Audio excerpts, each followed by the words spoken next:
Hello, UTAS faithful. It's a pleasure to speak to you again after a long and much needed summer break. Day by day, that season opener draws closer and closer, and it's time to check in with how we're all feeling. Excited, hopeful, underwhelmed, disappointed, frustrated, eager to get going, or do you just feel like you're watching a Groundhog Day of our transfer window? Two people join me for today's pre-season check-in. Jordan, you're modelling the lovely third kit, so I think I've got to start with you. How's that feeling on you? Hello, matey. Lovely to see you. Lovely to see you too. Yeah, good. It was extra special to see you guys midweek. Didn't expect to see you there. And yeah, the third shirt looked a lot better on Tuesday night than it probably does on my good self. But yeah, it feels good. Another good job by the club. I like it. You're doing yourself a disservice there, mate. I think you're doing a cracking job at modelling that. But yeah, it was great. Modelling it for a podcast where no one can see me wearing it. I'm the right guy for this job. Where we quite staunchly refuse to release any video of our podcast recordings. Tom, as George mentioned, we managed to watch our first game together on Tuesday night. It was a bit of a surprise seeing George down there. It was a fun time though, wasn't it? Nice to see the boys in action. Yeah, I think, and to be fair, it was a surprise to me. If you'd asked me a week ago that we'd be at Braintree on a Tuesday night watching us play. Probably worth a little look behind the curtain. We were intending to record something on Saturday afternoon. Me, yourself, Julian and Caswell met up actually in a pub in London, appropriately named the Abbey Tavern, under the Abbey Tavern. Yeah. the Abtav, like it. And just to set the scene, it was probably 28 degrees, about 1 o'clock in the afternoon, glorious sunshine. Too hot to pod. Telly, and we just went, No. I think I got as far as we got these little portable mics. I think I put them on the table. Then we had a pint, and then I think we looked at each other and went, "Nah, don't think so." And again, just a little look behind the curtain. I think probably 60-70% of the reason we ended up at Braintree was the conclusion that, look, if we're going to slag them off, we'd better go and see them first. Yeah. And we'll come back with some notes. I think the season peaked for you at Braintree, right? Sat there with a Guinness next to the pitch. That's it's all downhill from there, right, Julian? I had a lovely chips with curry sauce as well. Nice burger with lovely onions sauce on it. I got no complaints about the catering. Did feel like sort of mid-November though with the rain, didn't it? A little bit like sheltering, getting back to our seats. But mid-November, but I was still contemplating that ice cream van. Could have still done Mr. Whippy. You were obsessed with the ice cream van, Jordan. I just needed Tom to say, "Go for it, Jordan. I back you," and I would have gone. Push. Never happened. But as always, I never get that Tom Walker support. Yeah. If you're going to go with my permission, like sort of dictating your life, it could be a bleak year for you, George. Not going to lie to you. Some questionable life decisions coming the Warden family way. Tom, the one thing that I really wanted to start this pod with, which actually I've just noticed was on my intro that I'd written for Saturday's pod. There's obviously aptly named Abbey Tavern in there. But the first question to you, Tom, is how was your golf day? Because I think the last pod that you did, you were getting a few tips off Caspel, but I've got to know how it finished. Annoying, because you asked that on Saturday when we were there, so you know the answer and you bring it up. I know. Don't go it's that content, far Tom. behind the It's content, Tom. No, well, I mean, like it went as I expected. First time I've done a round of golf since I think I was 11 years old. So, you know, that's a long time ago now, or feels a long time ago. I would say we weren't so like bad that it ruined our day. We still managed to have a good day, but in terms of sporting achievement, there wasn't a lot of it to be found. Started off with the biggest handicap and managed to finish bottom of the whole table. So, yeah, golf. That's golf for you. Don't know why we do it. Particularly good out of a bunker, I heard you say. Yeah.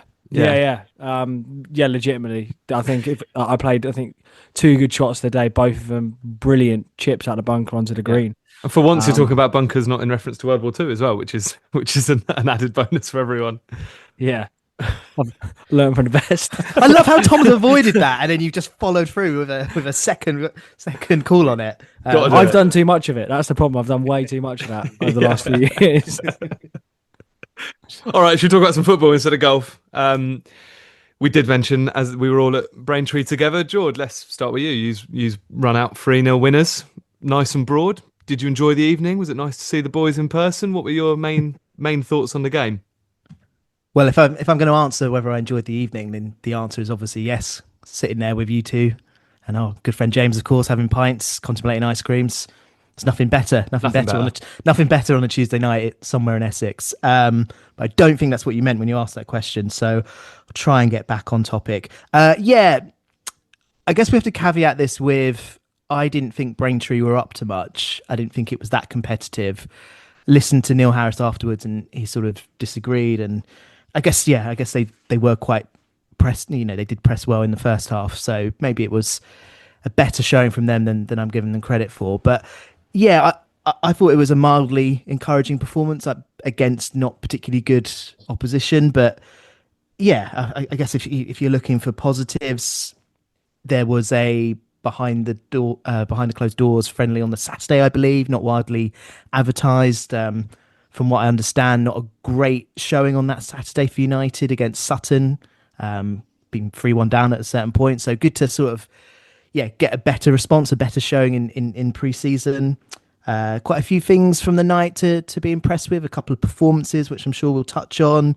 Goals, obviously, but a clean sheet as well. And post-match, an opportunity to talk about clean sheet mentality. So, yeah, I was mildly encouraged. I liked that we saw two different shapes. First half was that flat 4-4-2.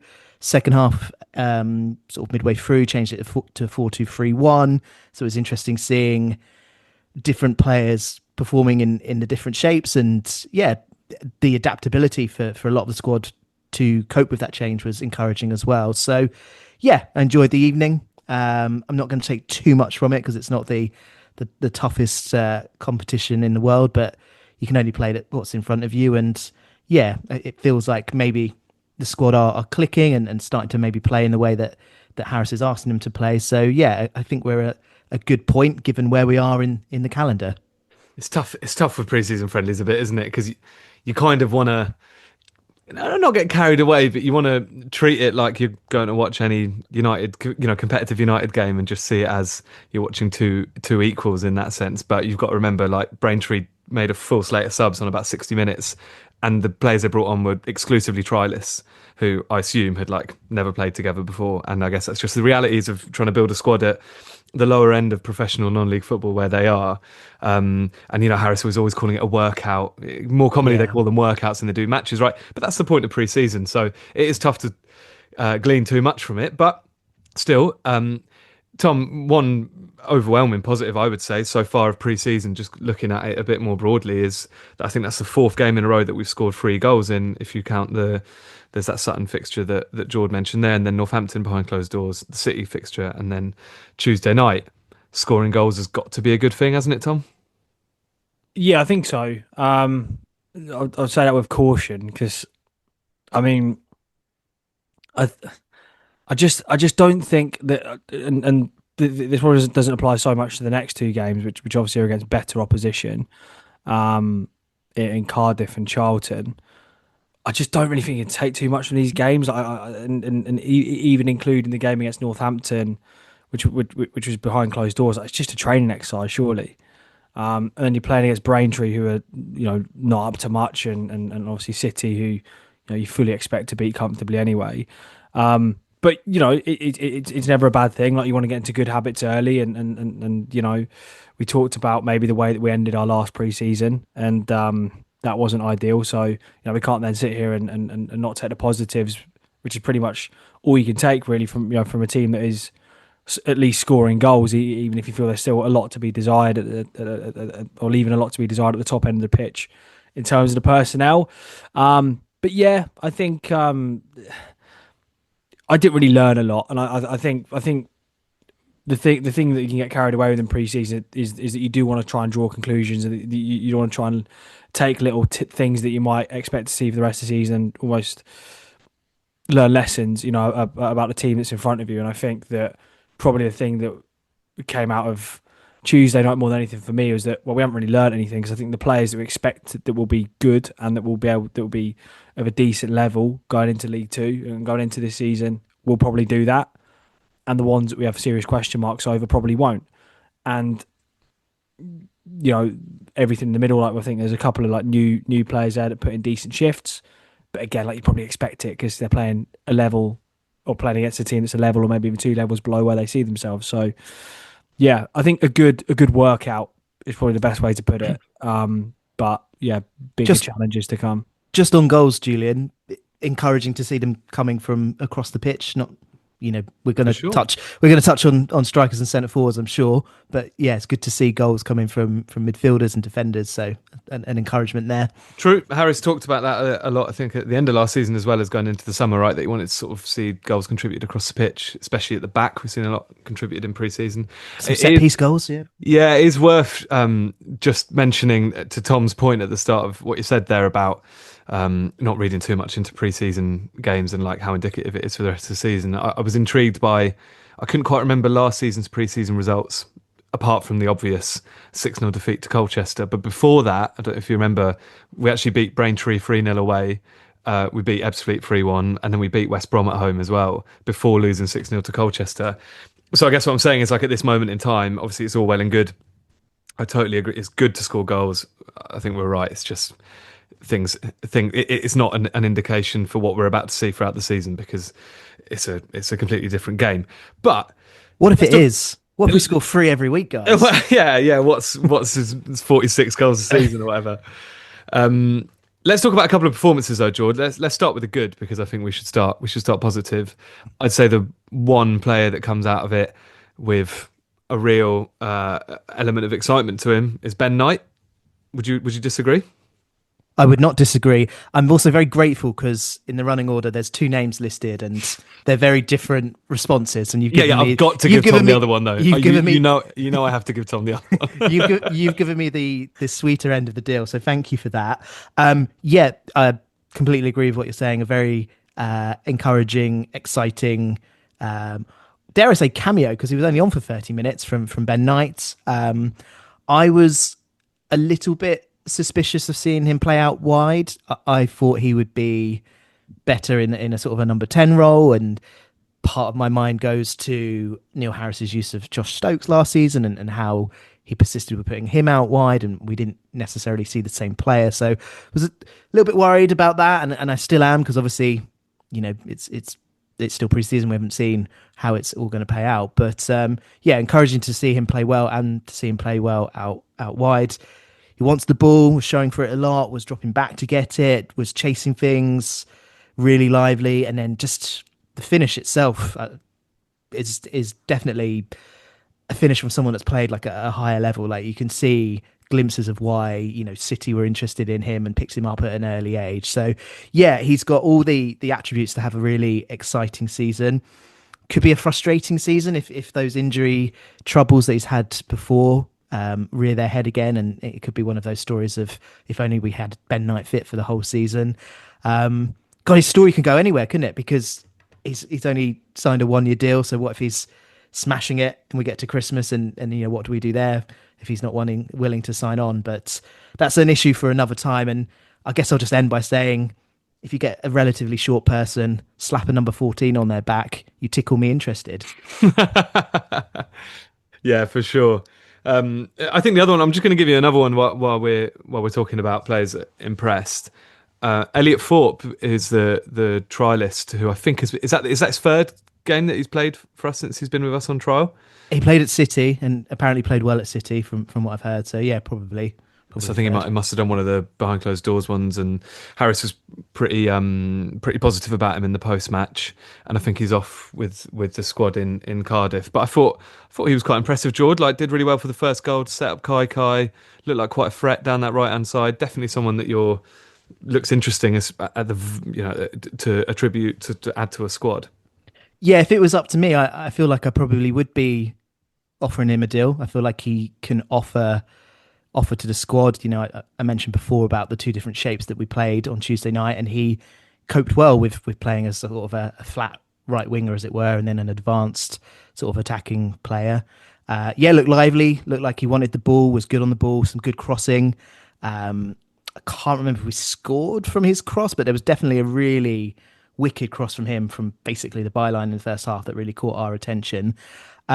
So yeah, I'm impressed. He's had an interesting career to date, played some big clubs, but not played a lot of minutes. And you're right, like Harris post-match was quite complimentary towards him, and likewise Jack Young. But he was also talking a little bit about I don't know. He was kind of giving the impression that maybe he wouldn't be signing them, or he's not maybe signing squad players, or doesn't want to sign players that won't get too many minutes, because he was saying stuff along the lines of, people like Thorpe and Young won't come to us if they don't get that guarantee. So I'm not sure if that gives us an insight into Harris's mindset about whether he sees Thorpe as good enough to start for us. But yeah, I was impressed at least on Tuesday with him. Maybe with Thorpe, it's that balance of like, is he reliable enough to start for us? Because I'm not sure throughout his career he's played like a consecutive full season worth of games, and it's probably a balance of like, I understand that he probably thinks he's got the quality to be starting for us, but Harris wants those reliable players. Speaking of, actually, I just wanted to mention Lavery, Tom. Do you think he came off well? It was a pre-planned substitution on 30 minutes for a brief second. I think when Monday was coming on, I think everyone you saw Lavery trot off. I think everyone was like, "Oh my god, he hasn't already, has he?" But it was pre-planned, managing his minutes already.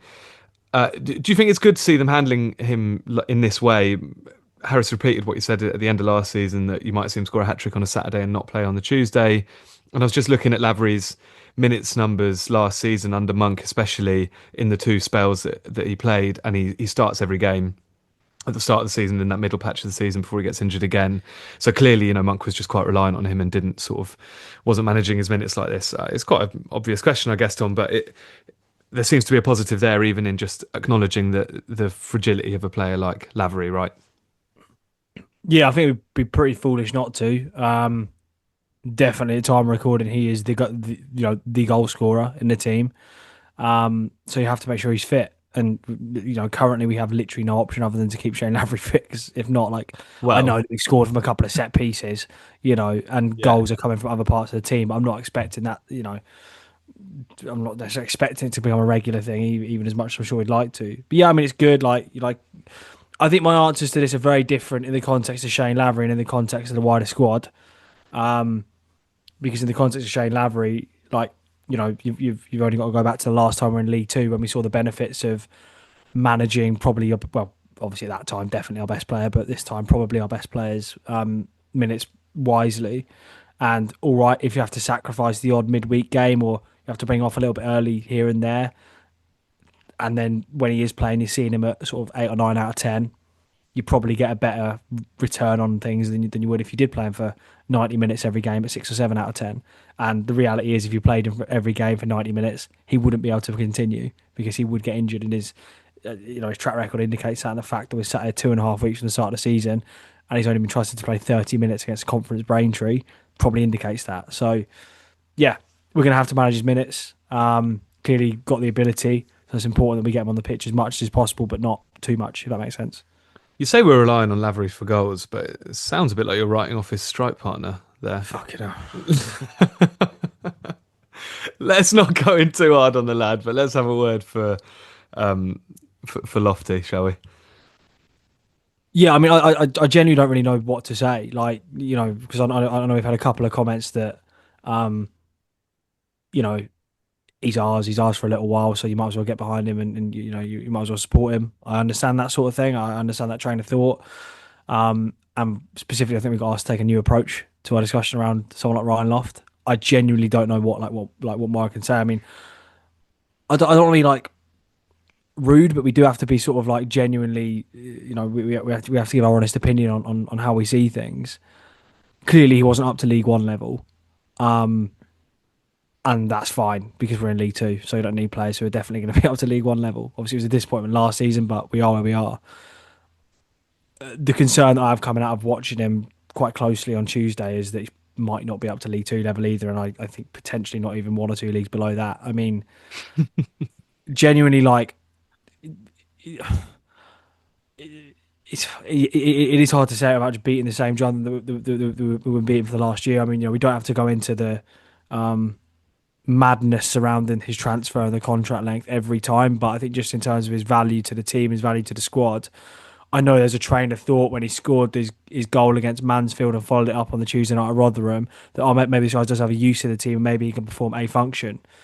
For me, no, I just don't see it. I just don't see it. And I think realistically, if he's playing more than 20 or 25 games, and particularly if he's starting anything like a regular basis, you're looking mid-table at best. I think this season you need more quality. Even in League Two. This might all look very daft. We might be sat in a year's time going, God, what a masterstroke it was to put him under a 3-year contract, Golden Boot winner. But I mean, realistically, we know that's probably not going to happen. And it's probably we don't need to spend loads of time speaking about Ryan Loftus. I think anyone that's watched us for the last year knows where things are at with regards to him. And we'll obviously have our chance to talk about squad planning a bit later in the pod, I'm sure. So we'll revisit the forward department and the pitch for now. But yeah, should we say didn't fill me with much encouragement on Tuesday night? I had one thing about Loft on Tuesday night. It was a great moment first half where incredible. Lofts goes back to the goalkeeper some way out. Goalkeeper smashes the ball, hits Lofty on the back of the head, and then nearly loops in from some distance. Someone next to us. Is this what you're going to say, Tom? Yeah, there was a guy about 2 or 3 rows in front of us. He went, fucking hell, it's the only shot on target he's ever had. And I was like, on target. Yeah, it was off target.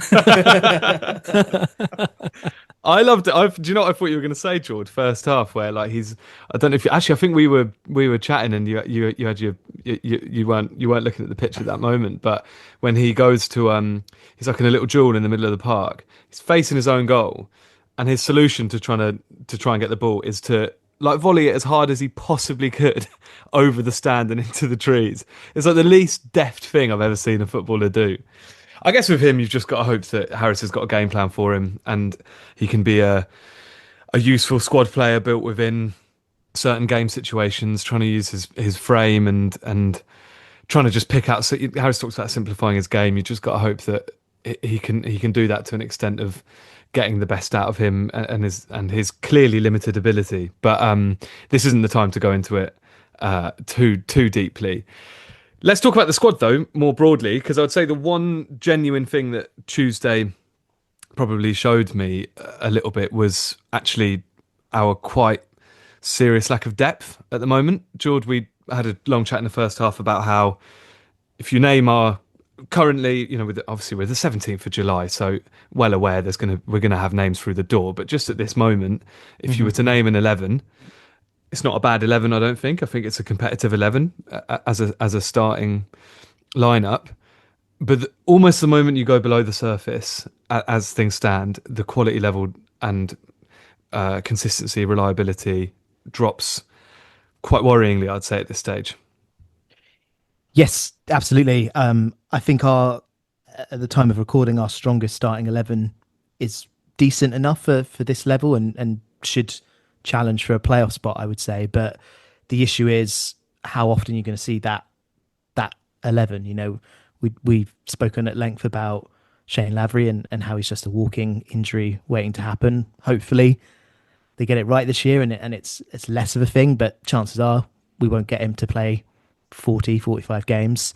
There are others in the squad that picked up injuries a few times last year.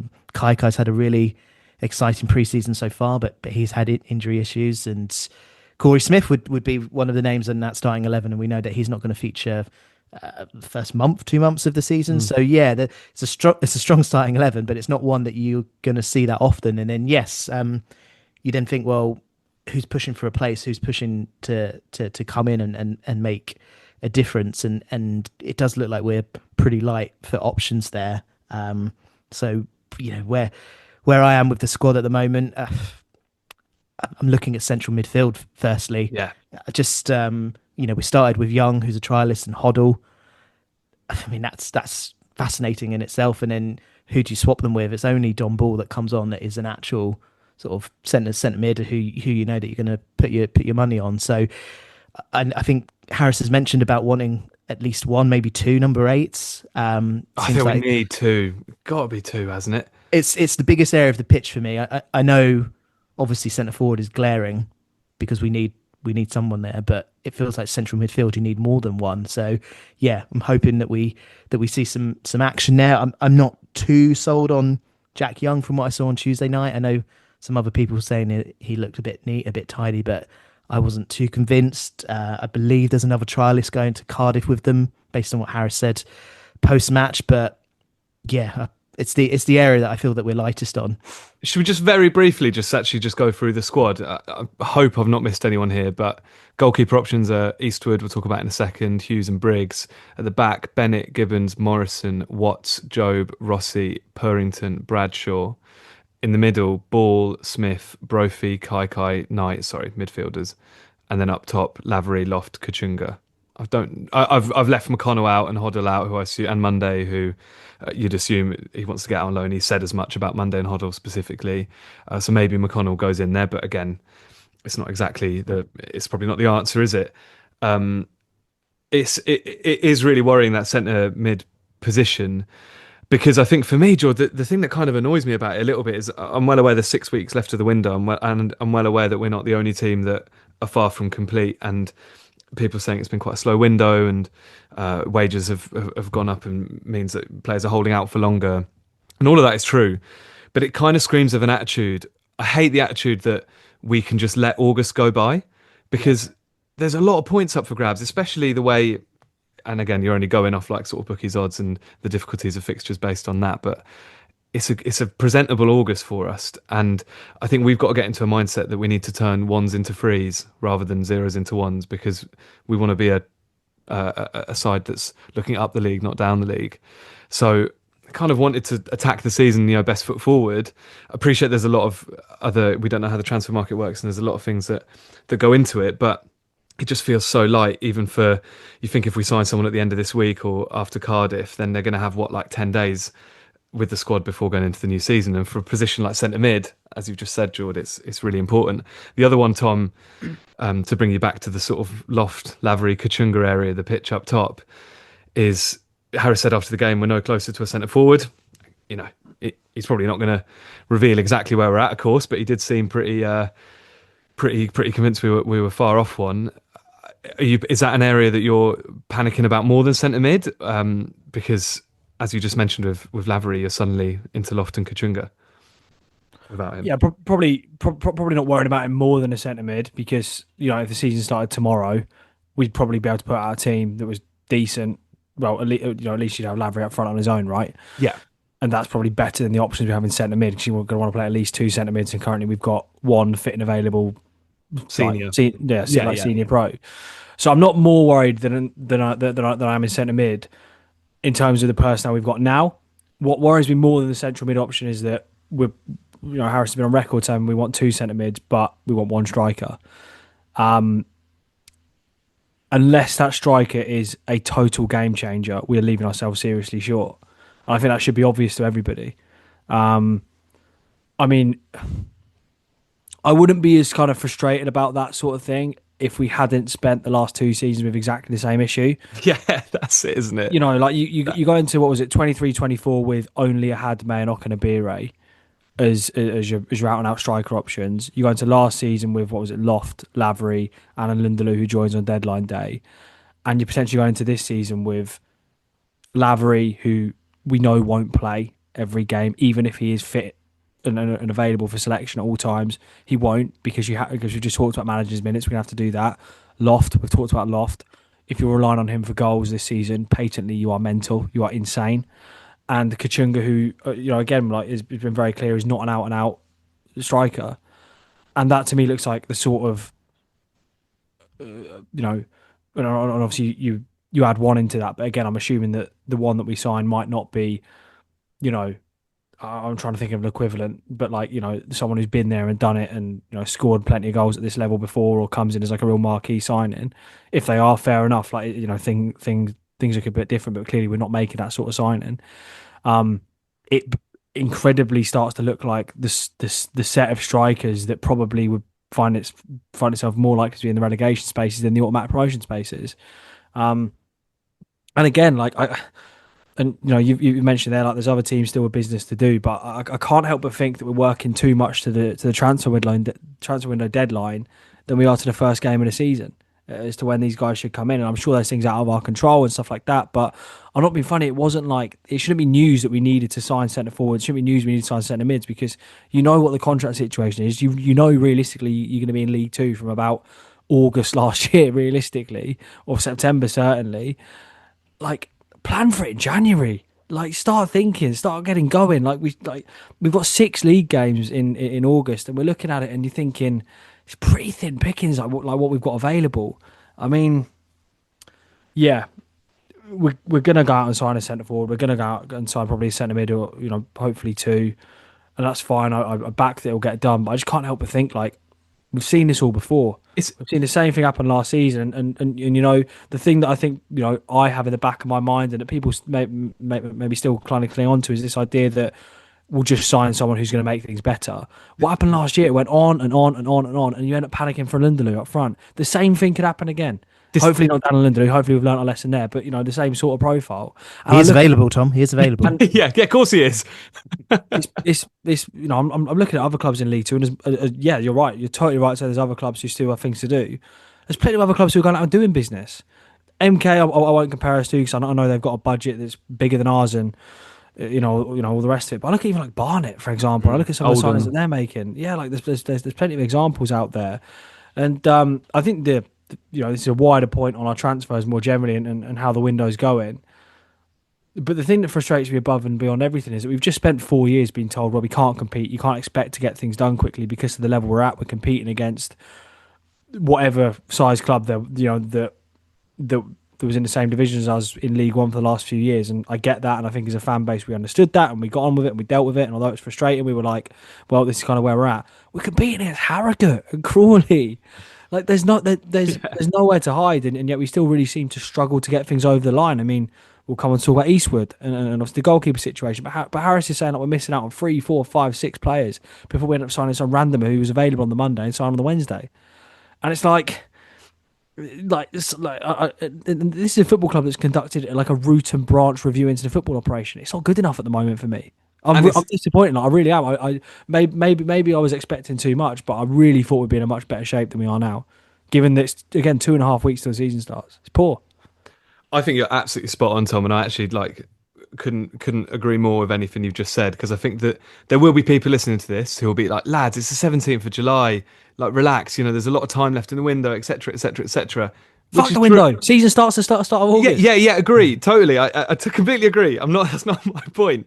All I was going to say was, it's like, you just have to think that we were sat exactly here this time last year having this exact conversation, to the point where in the pre-season predictions, my prediction for our top goal scorer was the number 9 we were yet to sign, which we'd signed a month later, and who, in Lindelöf, was probably our 7th, 8th, 9th choice, clearly, because, I mean, we all watched him play. And the thing is, it's like, just to be sat in the same position, but the league below, it's just like, it is incredibly disappointing at this stage of the season to not be further ahead than we'd expected to be, given that there'd been this sort of clean slate with a new director of football and a new manager. So I think that's the frustration, right? It's like the lack of faith that, as much as, we could go and sign 4 or 5 game-changing players, but how much faith have you got, George, that we're going to go and do that? Not that much. You can have it, mate. You can have the faith, because you never know. It could happen. You go out and sign 3 brilliant players, and the whole situation will look very different. But it's just, I guess, I don't think at the 17th of July I've got the faith that we're going to go and do that. Tom told me that we were signing a very good striker weeks ago, and it was a done deal, and it's not happened. My faith has been lost since that point. Led us astray. I mean, how many do you think we need still? I don't know if you've got a number in your head. I wrote down 5 at a minimum, personally. I'm hovering around the 4-5, so 2 central midfielders, striker, 1 or 2 maybe attacking wide options, or a 10 option. Yeah, I've got like 2 strikers, 2 centre mids, and then another attacking winger type of option, something like that. Tom? Yeah, I've got 5 as well. I've got 5 in terms of like signings I think we need to make. That's 2 centre mids, 2 strikers, and then like I've got an attacking midfielder in there, but I'm not really sure that if we sign a couple of centre mids, I'm not really sure that plays. I will say the one part of the pitch I'm still not overly confident is centre back. And I think, look, I don't think we're going to go out and sign a centre back. And if budget has to be used wisely, then obviously there's other areas of the pitch that are more of a priority. But watching Watts and watching Rossi on Tuesday night, I'm thinking, fucking hell, like, these don't look great. Morrison is obviously another year older. I trust Morrison more because he's obviously a better player than either of those two. And then Job's coming back from injury, so I still think that's a potentially problematic part of the pitch. But I think realistically, if you're going to sign a centre back, you'd have to go out and sign a first choice centre back. And I think if we were going to do that, we probably would have done it by now. Well, I say that, but maybe not. But yeah, I think definitely 2 strikers, definitely 2 centre mids, and then probably one other to help pad it out somewhere else. Yeah, agreed. And a goalkeeper as well. Well, First choice goalkeeper. thanks very much, Tom, for leading us perfectly onto the one signing we've made since the last pod, which is Jake Eastwood, our new number 1 on a 1-year deal. His Wikipedia doesn't make for very pretty reading, I've got to say, and neither did a lot of the last time I can remember us signing a player who got such poor reviews from fans of his previous clubs was Mr. Ryan Loft. Mr. Ryan Loft. The thing is, I think we signed like 3 or 4 of those last season. Yeah, that's true. To be fair, Lindelöf got quite a lot. I'm thinking of Lindelöf. I'm thinking Taylor Richards, probably. Yeah, fair point. Yeah, you're right. Jake Eastwood, released from Grimsby Town, joins us on a 1-year deal. Who wants to anyone got any thoughts on Eastwood, Jord? Yeah, I'll start. I guess for balance, if you dig around enough, you can find some opposing fans that have some more positive things to say about him. So that's a small win, I guess, compared to Lofty, who we're comparing. It was pretty unanimous for him. This is a really interesting one to dissect, really, isn't it? Because in some aspects, there's a good profile there. Like the age is the kind of age that you want. The build is the kind of one that you want. But then you look at the number of games, and that's a little bit frightening. You want that experience. You want someone that's proven. So that's a worry. That's a doubt. Look, it's been well advertised that we were close with 3 or 4 different goalkeepers before Eastwood. In reality, that's probably double, I would say. I reckon there's ones that they've inquired about but not listed. So he's come in nowhere near first choice. So a challenge to be made. I guess Harris has seen him, assessed him, and feels there's a player there. So trust the process to an extent with that. On his signing, he said he was a Cambridge United goalkeeper, which I don't think is a ringing endorsement. But he talked about Eastwood being quite aggressive, and I guess that was something that we were missing last year. We didn't have a goalkeeper that was commanding, didn't come out, take crosses, order the box around. So maybe that is something that we need to shore us up at the back. So a lot of guesswork, I guess, around why he's not played so many games and the situations around it. But I think it's fair to say that was a bit of an underwhelming announcement, and hopefully there's something there. I don't know if it's the data side, the scouting side, or whatever, that someone has got the faith that there is a player there. Well, but we saw first time round when Bonner was manager, him sort of unearth a few gems who might not have the track record. I'm thinking of Paul Mullin, for example. Mullin did have a lot more, at least, game experience than Eastwood. I mean, if you look through, this is just the Wikipedia numbers. And I know he had a big injury at Grimsby at some stage, I think last season, right? And he was number 1 before that. But he's only played 30 or more times in a season, twice. Once for Mickle Sports and once for Sheffield. Not United or Wednesday, but Sheffield FC. So not very high levels, and both nearly 10 years ago. I know it's a goalkeeper, it's a different type of position to be an outfield player. It's not a fitness thing that I'm worried about, but it's that experience of being a number 1 for 46 plus games a season and being that reliable, literally safe pair of hands. He hasn't done at any point in his career, and there's a few loans in there, like one to Ross County, 0 appearances, couldn't dislodge the Ross County keeper. It seems, I don't want to go in too hard on the guy. Tom, I hear his kicking is very good, or is very long. He can kick very far, apparently. It's good. He's a professional footballer, so you'd hope so. Specifically a goalkeeper, important. That's a big tick in the box. I don't know. I'm not an expert on goalkeepers. Clearly, the profile and his background and his CV doesn't fill me with excitement or much confidence. I just find the funniest thing when you sign a goalkeeper is the way they describe themselves, because I understand it when they're like, if they ask like a winger, if you ask like Sadi Kaika, like, how do you describe yourself? And wingers are often like, look, I'm the sort of player, I like to get chalk on my boots, I like to get fans off the seat, I like to make things happen, da, da, da, da, da. And it sort of makes sense for the positions they're in. I've seen Eastwood described so many times as an aggressive goalkeeper. Nobody knows what that means. Nobody can convince me that anybody knows what that means. It means nothing to me.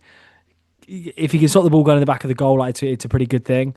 I don't believe that Neil Harris is going to put as much emphasis as someone like Gary Monk did into the distribution of his goalkeepers. We had a pretty poor run of it with signing goalkeepers last season. So, yeah, I think it's fair to say when you sign someone who doesn't look that impressive, you do start to worry a little bit.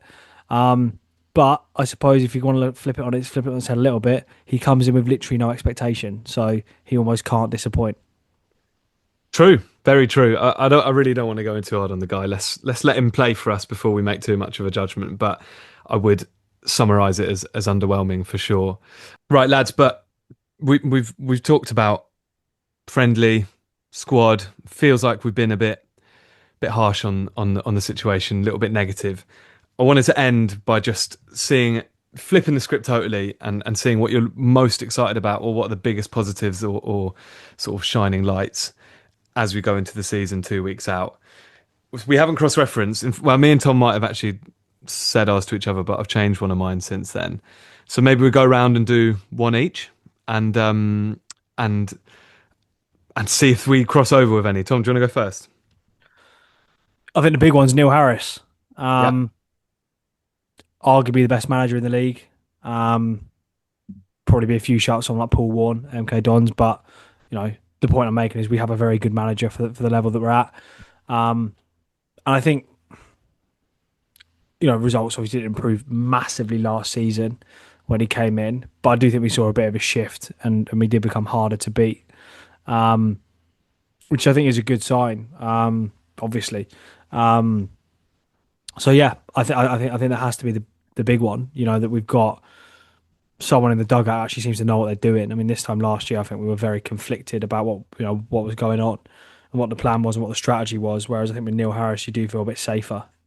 Yeah, totally. He's my number one positive. This time last year he was preparing for a season in the Championship, so we've got a manager of high pedigree, which is important. Jord? Yeah, I don't want to repeat too much about what I said earlier, but I do think in Ben Knight we've got Nice. a little gem there. I think that could be an exciting narrative throughout the season. If we can keep him fit, if we can keep his head right, he's clearly got the talent to take the game to teams at this level. So yeah, I'm excited to see how his season goes, and I think if it goes well, he could be an absolute star for us this season. Yeah, love that. It's very exciting. I'll give you my second one, which I actually just touched on, and it's thinking back to the last time we were preparing for a season in League Two. Sorry, Bonner was obviously in charge, and it was some of those signings that summer I don't remember feeling particularly excited about. I'm thinking about players like Jack Iredale, for example. 2 ACL injuries, probably a fair amount of couldn't get in the Carlisle team. Disappointing, or like definitely not a massively exciting signing, and he goes on to Bonner has unearthed some player in there, and I'm hoping that as a director of football, maybe that's where there's a real talent of his in finding these players that other teams don't rate and that can fit into a specific style. So I'm hoping that everything we've just said about players like Eastwood and players like Bradshaw, Purrington, maybe Purrington a bit less so, but players that seem underwhelming as a sign-in, Bonner has actually potentially got the eye to find someone who we just didn't know a lot about before. So I'm keeping that as a positive before I see these lads play for us. Tom? Sounds a bit backhanded and sounds a bit flippant, but I think just League Two's a bit shit. Yeah. I had standard of the league written down as a possible one. Yeah. I mean, beyond MK, what's Chesterfield, Notts, maybe? There's just not a lot to be concerned about in the league. Like there aren't many sharks. Like we've just come out of a division where it felt like every other week, you were going to a team or playing against a team who've been in the Premier League in sort of like fairly recent memory, and you're coming up against teams who are spending like millions of pounds on players. Like it's just not the case at this level. For sure, like, it's not me a walk in the park, and obviously, it doesn't mean that we're gonna, walk straight through League Two back into League One, of course. But I think there has to be an opportunity there to look at ourselves as contenders for automatic promotion, just based on the clubs that we're competing against. And then, I mean, I remember like you kind of forget because it feels like we've been away forever. We obviously haven't. It's not been that long realistically, but I seem to recall that it was just a case of like who can be consistent, who can stay relatively consistent over the course of a season. And again, I go back to Neil Harris, and I think that's someone that can maybe sort of get that out of us. So yeah, I think we're bigger fish in a smaller pond. Yeah, I like it. Jord, that was your second one, wasn't it? What's your third? One, well, just to elaborate on my second one, yeah, I did say standard of league, so echo what Tom said there, and it has been a slow window. I haven't seen many squads do really exciting things other than your MK Dons. So yeah, standard of the league, and then I do think we have some players in our squad that on their day, I think people will be very envious of. Your Kaikais, your Kachungas. I think, I don't know if this is double-handed, but I do think at this level they could really have very productive and fruitful seasons. So that would be my elaborating on my second one. Third one, if you want it, Julian, I've got a new location for the season. Oh yeah. I'm going to be in the B block. Oh, you're main stand. I'm going main stand. So wow. Bit of personal news to end the pod with. That's a positive for basically no one except you. Well, I'm pretty sure where I'll be in the B block, I can see where you and Tom normally stand.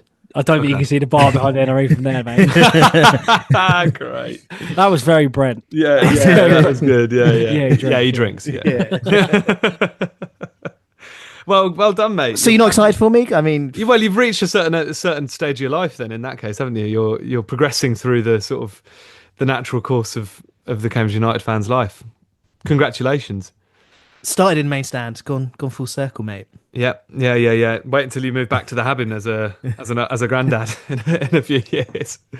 My third one was actually the sort of second half of your point there, Jord, was that I do actually think we've got a group of players that we're probably underrating ourselves because we've seen them play right at the bottom end of League One for 2 or 3 seasons in bad sides.